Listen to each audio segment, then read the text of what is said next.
요즘 조국 전 장관이 SNS를 굉장히 많이 하고 있습니다. 출판 기념회도 많이 다니고 있고요. 오늘은 SNS에 우육탕면 계산해 주신 40대 남성에게 감사를 표했습니다. SNS에 이런 글이 올라왔더군요. 용산역 2층 식당에서 우육탕면 계산하고 가신 40대 중반 서울말씨 남성 시민님 감사합니다. 누군가 대신 밥값을 내준 모양입니다. 자, 이런 얘기도 있지만 계속해서 지금 신당 창당에 대한 얘기를 또는 출마에 관련된 얘기를 계속해서 지금 꺼내는 듯한 느낌을 주고 있습니다. 굉장히 발언 수위가 세지고 있는데요. 지금 목소리 한번 들어보실까요?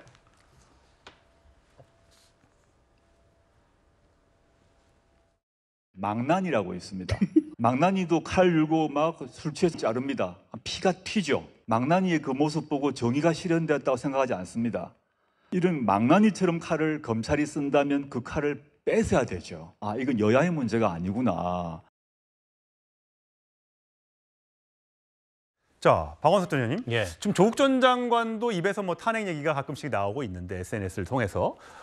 지금 보면 이것도 얼마 전에 나왔던 거지만 전노의 난의 속편격인 윤한의 난, 윤석열 대통령과 한동훈의 난을 복귀하는 영화가 제작되는 날이 올지도 모르겠다. 이런 글들을 계속해서 올리고 있는데 오늘 민주당 민형배 의원이 또 탄핵 얘기를 꺼냈다면서요? 그게 아마 무슨 출판기념회 자리였던 것 같습니다. 민형배 의원은 대표적인 민주당 내의 철험회, 강경파에 속하는 의원이고 또 김용민 의원이 게스트로 참여를 했던 모양이에요. 근데 두 분이 토크쇼를 하는 과정에서 민주당이 과반 이상의 의석을 가지고 있으니까 탄핵 발의는 가능하지 않느냐. 그게 이제 소추는 안 되더라도 이 얘기를 했고 그 자리에서 뭐 또 이제 강성 지지층의 호응을 이끌어내고 했던 모양이에요.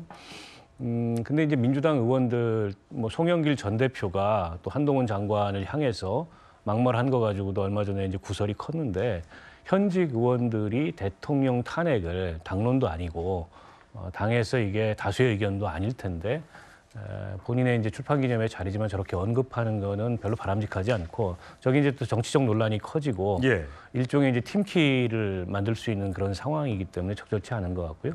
저 자리에서 또 이제 조국 신당도 거론을 했다 그래요.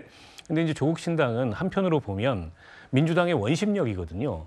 근데 민주당 소속 의원들이 민주당의 원심력을 저렇게 거론한다는 게 저게 맞나 싶기는 해요. 물론 이제 저분들이 조국 전 장관하고 굉장히 가까운 의원들인 거는 맞는데 자칫 지금 선거제도를 둘러싸고 이해관계가 굉장히 복잡하고 여야 간에 협상이 진행이 안 되는데 이 조국 신당 그리고 얼마 전에 송영길 전 대표도 공공연히 현행 제도가 유지된다는 전제하에 비례용 전국 신당을 만들겠다 이런 언급을 했어요.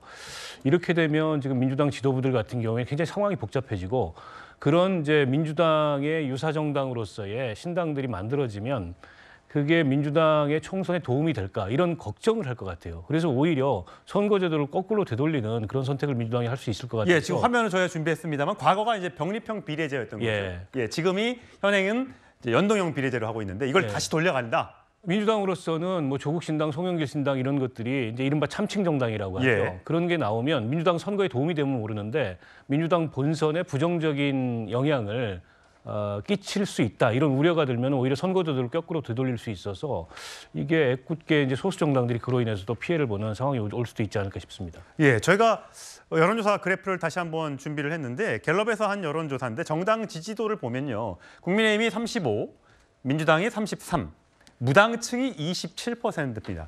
이 무당층을 보고 지금 이준석 신당, 또 조국 신당, 지금 여러 당들이 뭐 송영길 신당 뭐 등등 엄청나게 많은 신당들이 지금 참여를 하려고 합니다. 저 27%에서 한 30%만 가져와도 충분히 경쟁력이 있다라고 생각을 하는 것 같아요. 정광재 대변인이 보시기에는 이 무당층이 결국 선거 때 이만큼 남아 있을 거라고 생각을 하세요? 우리나라 역사상 무당층이 이렇게 끝까지 가서 그만큼의 포션을 차지했던 적은 한 번도 없습니다. 결국에는 투표장에 가면 불과 0.3평도 안 되는 밀폐된 공간에 가게 되면 말이죠. 어쩌면 우리 뭐 유권자들의 불행이었다고도 할 수 있겠지만 선택을 강요받게 됩니다. 그러니까 대형 정당, 지금으로 생각하면 국민의힘과 민주당, 이 보수 정당과 진보 정당 두 양대 정당 사이에 선택을 하게 되지 자기 표가 사표가 될 것을 알면서까지 의사를 적극적으로 표현하려고 하는 무당층은 우리나라의 정치 역사상 그렇게 많지 않았기 때문에 만약에 지금 뭐 이준석 전 대표가 저 무당층만을 보고 자기가 비례 신당을 창당한다고 한다면 처참한 실패로 갈 거라고 생각이 들고요.